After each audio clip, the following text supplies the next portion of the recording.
Dumating na sa tanggapan ng NBI ang mga abogado ni PCG o PGMN host CJ Hero.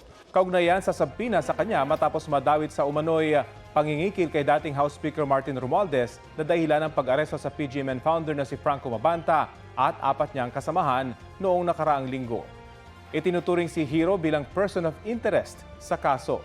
Bago nito, nakalaya sina Mabanta at 4 na iba pa matapos magpiyansa nitong Sabado.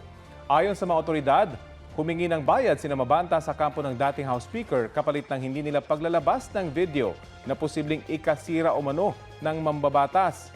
Bilang bahagi raw ng pangingikil, may pinadalang video clip sina Mabanta kay Romualdez at naroon sa video clip si Hero. Dati nang sinabi ng kampo ni Romualdez na hindi muna sila magkokomento sa kaso at hahayaang gumulong ang proseso. Sa isang pahayag kagabi, sinabi ni Hero na inosente siya.